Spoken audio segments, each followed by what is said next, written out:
你好，星期六最大疑惑：杨紫荒岛共度余生，谭健次和邓卫里选谁了？荒岛共度余生是一档备受关注的综艺节目，让众多明星们来到一个荒岛上，面临各种生存挑战。在这个节目中，相互之间的感情纠葛也成为了观众们关注的焦点。而杨紫作为当下备受瞩目的青年演员之一，参加这个节目的消息一经曝光，便引起了广泛关注。大家对于她在荒岛上的选择也非常好奇，杨紫会选择谭健次还是邓卫呢？答案将会出乎意料吗？首先，让我们来了解一下杨紫与谭健次之间的关系。谭健次是一位知名的演员，两人曾有过合作经历，因此一度传出绯闻。然而，在节目中，杨紫明确表示，她与谭健次只是好友关系，并没有超越友谊的感情。接下来，我们再来看看杨紫与邓卫之间的互动。邓卫作为一位年轻有为的明星，以其才华和颜值受到了很多观众的喜爱。然而，杨紫在节目中透露，她对邓卫并没有产生特殊的感情，两人只是相互欣赏，并没有进一步发展。那么，最终杨紫选择了谁呢？在最新一期节目中，镜头给到了杨紫的好友张晚意。通过张晚意的回应，我们可以得出一个暗示：杨紫并不会选择邓卫，因为雪琴说的话真不得罪人。以上便是关于杨紫荒岛共度余生的最新消息。在这个节目中，杨紫的选择确实让人意外，而她的好友张晚意的言论更是引发了大家的猜测和讨论。大家对于杨紫的选择肯定有自己的看法，你认为她会怎样选择呢？近日，《长相思》呱吉剧组来到节目《快乐大本营》中，王鹤棣玩得可谓是非常开心。从预告片中可以看到，他一直在笑，嘴角的笑容就没有下 top 来过。在节目中，杨紫、谭健次和邓卫被安排在荒岛上共度余生，而王鹤棣则是他们的选择对象之一。当王鹤棣听到自己的答案时，他笑得非常开心，让现场观众也不禁跟着一起笑了起来。这个情节引发了很多网友的猜测和讨论，大家都想知道他们最终会选择谁作为伴侣。但是无论结果如何，相信王鹤棣在这个游戏中一定会度过一个愉快的时光。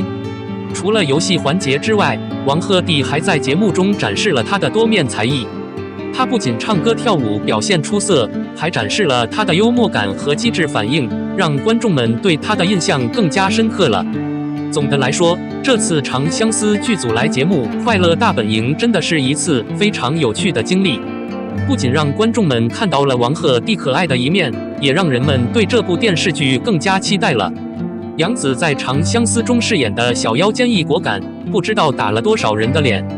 暑期大爆剧《长相思》大火，讲述了大荒内人、神、妖混居，西颜、陈荣、浩陵三国鼎立。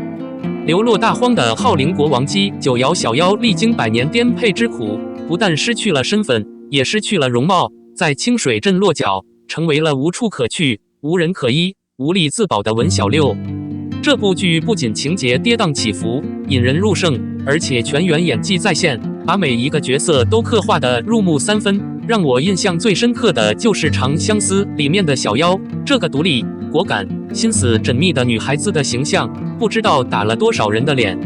杨紫是一位非常受观众喜爱的女演员，不仅拥有端庄大方的气质、柔美精致的面容，而且还很体贴。她的演技一直以来也是可圈可点，带火了很多的男明星。和枪玄相认之后，小妖为了让枪玄在政治掠夺之中有更多的砝码而接受浩陵王姬的身份，为了让枪玄争夺更多世家的支持，而在难过的时候也要见涂山璟。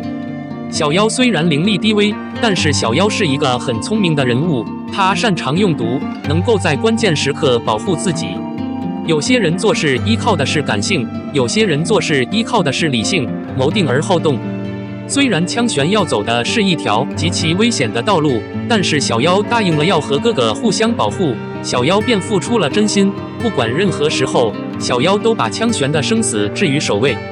当香柳化身的防风被想要刺杀枪玄的时候，小妖知道不管是谁要刺杀，都不会冒着得罪浩陵和西延两国的风险刺杀自己，所以挡在了枪玄前面。当小妖意识到在枪玄遇到刺杀自己只能用身体挡在前面的时候，毅然决然地学习了新的技能射箭。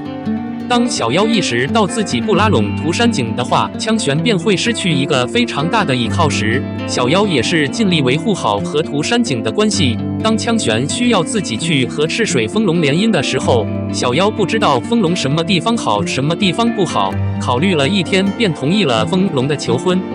当小妖看清楚枪玄的处境，知道自己不做浩陵王姬支持枪玄的话，枪玄很可能拿不到王位时，毅然决然接受了浩陵王姬的位置。当西延王外爷爷巡视陈荣的时候，小妖害怕他一时糊涂把王位传给皇叔，拿着剑准备在宣布的时候射杀武王、七王。这一刻，他有能力保护好枪玄了，他很庆幸。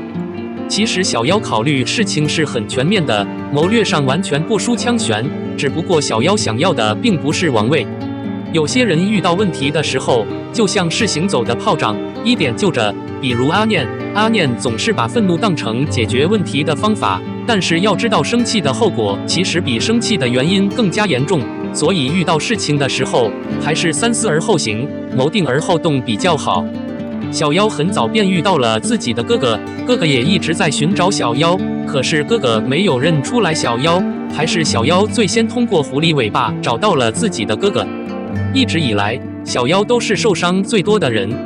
当自己两只手被尸虫啃噬的时候，他让枪玄也体会了同样的疼痛。当小妖抓走了阿念，未伤他分毫的时候，枪玄还是对小妖下了毒手。当小妖答应帮香柳炼制毒药的时候，香柳还是打了他40大板子。当香柳把自己从毛球背上狠狠推下去要刺杀枪玄的时候，其实小妖都没有计较。小妖的内心深处拥有既往不咎的胸襟和豁达。其实很多人都会捏着陈谷子烂芝麻的事情不放，不仅仅是恶心了别人，也痛苦了自己。有些时候让这些过去的事情过去，才能够真正迎接属于自己的新的未来。对于小妖来说，他没有揪着枪玄的过去不放，勇敢地迎来了新生。正是因为小妖的不计较，他和香柳才成为了好朋友。香柳在危难时刻救下了小妖2次的性命，救下了涂山璟1次性命。即使在小妖大婚的当日，香柳也想着给小妖送一个成婚礼物。正是因为小妖的不计较，陈荣新月才能在刺杀小妖2次之后全身而退，成为神农山上最尊贵的女人，继续坐稳自己王后的位置。也正是因为小妖的不计较，枪玄才没有因为害了涂山璟而没有被小妖毒死。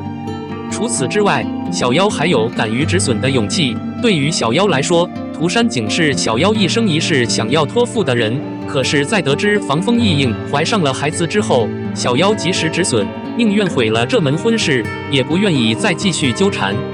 涂山璟加上防风异应，涂山家就是一副烂摊子。小妖敢于及时止损，让人敬佩。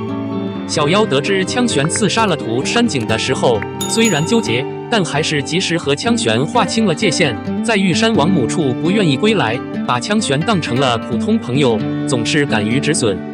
其实我们身边的很多人，在股市里面被套牢了之后，就心疼的几个星期食不下咽，不仅仅糟蹋了自己的身体，而且还神志不清醒。人生所需要的，不过是及时止损的勇气，如此而已。小妖以区区女儿之身，在弱肉强食的京城贵妇圈里面纵横良久，凭借一己之力帮助枪玄获得王位，在枪玄需要自己的时候挺身而出。小妖其实是拥有极大的敢于止损的勇气的。